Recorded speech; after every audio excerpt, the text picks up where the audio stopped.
જય માતાજી, જય શ્રી રામ દોસ્તો. તો આપણે આવ્યા હતા એક નવી જગ્યા ઉપર વિડીયો બનાવવા માટે. તો જગ્યા બહુ જ સારી છે અને લોકેશન બી બહુ સારું છે. તો જે પણ મિત્રોને આવવું હોય તો અહીંયા આપણે દાંતીવાડાની અંદર જેસોર અભયારણ્ય છે. તો આવું વિડીયો બનાવવા માટે તો બહુ જ સારું જંગલનું લોકેશન છે. લોકેશન જોઈ લો તમે, એક નંબર લોકેશન છે. અને આપણે એક રેસની ચેલેન્જ આવી હતી મિત્રો, રેસ કરવા માટે. તો આપણે ચેલેન્જ એક્સેપ્ટ કરી લીધી છે અને આપણે રેસ કરવા માટે આપણા બાઇકો પણ રેડી જ છે. તો રેસ કરવાની છે આપણે આપણા RS 200થી. અને ભાઈને કીધું તારે જેનાથી રેસ કરવી હોય એ બાઇક આપણે જોડે રેસ કરવા માટે તૈયાર જ છે. ચાહે RS 200 હોય એ આપણું એક્સ્ટ્રીમ 125 હોય, કોઈ બી હોય. કારણ કે ભાઈ જોડે સામે R15 છે V4. અને રસ્તો એવો છે એ માટે ભાઈને મેં કહી દીધું છે કે જોઈ લો રસ્તો, કે આ રસ્તા ઉપર આપણે રેસ કરવાની છે. તો રેસ કરવાની પણ મજા આવશે અને ખબર પડી જાય કે આવા રસ્તામાં રિયલ રાઇડર કોને કહેવાય, આવા રસ્તા ઉપર ખબર પડી જાય. તો એ ભાઈ કે રસ્તો જોઈ અને પછી આવું તે રસ્તાનું ભલે નામ લઈ લીધું હોય કે આપણે આ રસ્તા ઉપર રેસ કરીશું. તો અહીંયા રસ્તો જ નથી રિયલમાં એક કોકરેટ પાથરેલી એવો રસ્તો છે. કારણ કે તમે જોઈ લીધો કે કેવો રસ્તો છે. બાકી બધાને ખબર જ હોય છે કે બાકી તો બીજું બધું કશું નહીં મોટા ભાઈ, પણ કે ઘરની પરમિશન પૂરી લઈને આવવાનું. કારણ કે અચાનક ના ખાય કશું થાય, ક્રેશ બ્રેશ થાય, બાઇક બીજું કશું થઈ જાય ભાઈ તો જવાબદારી કોની. એટલા માટે તમે તમારા ઘરેથી પૂરી પરમિશન લઈને આવવાનું અને પૂરી સેફટી સાથે આવવાનું. આટલું જ આપણું કહેવાનું મતલબ છે. હા, તો આપણે પણ એ જ કહેવું છે કે ઘરથી પરમિશન લઈને આવો તમે રેસ કરવા માટે, તો તમને રેસ કરવાની વધારે મજા આવશે.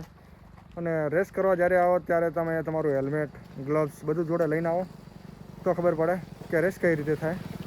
અને રેસ કરવા માટે જે આપણે જે આવતા બધા ભાઈઓને કહીએ છીએ કે જે પણ તમે ડ્રાઈવ કરો એ હેલ્મેટ વગર ના કરો મિત્રો ડ્રાઈવ. કારણ કે હેલ્મેટ બહુ જ જરૂરી વસ્તુ છે અને હેલ્મેટ હશે તો સેફટી પણ આપણી વધશે, પોતાની જ સેફટી વધે છે. અને રેસ કરવાવાળા જેટલા પણ મિત્રો છે એટલા બધાને કહેવું છે કે કોઈ પણ તમે રેસ કરો એ સેફ રેસ કરો એકદમ. બાકી જેમ તેમ કોઈની વાજે ચડીને ઉડવું નહીં વધારે પડતે. અને તે દિવસે ઇન્સ્ટા પર આપણે યુટ્યુબ પર બંને જગ્યા ઉપર લાઈવ રહેશે અને કોઈ ભાઈ ભૂલચૂક નહીં હોય, એ ભાઈને ખબર પડી જાય કે કોણ જીતે કોણ હારે છે. હા મિત્રો, તો પણ એ ભાઈ જોડે આપણે લાઈવ રહીશું અને આપણી જોડે Insta 360 કેમેરો પણ છે. તો અંદર બધું બતાવીશું પણ કે કોઈ ભૂલચૂક ના થાય. અને ભાઈના જે શોખ છે રેસનો, એ આપણે રેસનો શોખ પૂરો કરવાનો છે. અને ભાઈનો શોખ ઉતારવાનો પણ છે. અને ભાઈનો જે ઘમંડ છે એ તોડવાનો છે. અને મિત્રો, મને રેસ કરવા કરતી કોઈ રેસ કરી જીત હારનો એનાથી મને કોઈ મતલબ નથી.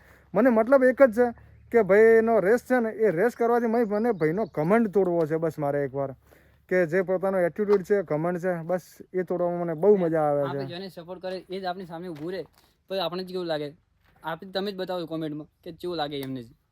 કારણ કે એ ભાઈએ જ્યારે ભાઈને બાઇક પણ મેં શીખવાડેલું છે અને એ ભાઈને પૂરેપૂરો સપોર્ટ પણ પહેલાં મેં આપેલો હતો. અને એ ભાઈ અત્યારે અમારી સામે પડ્યા છે રેસ કરવા માટે.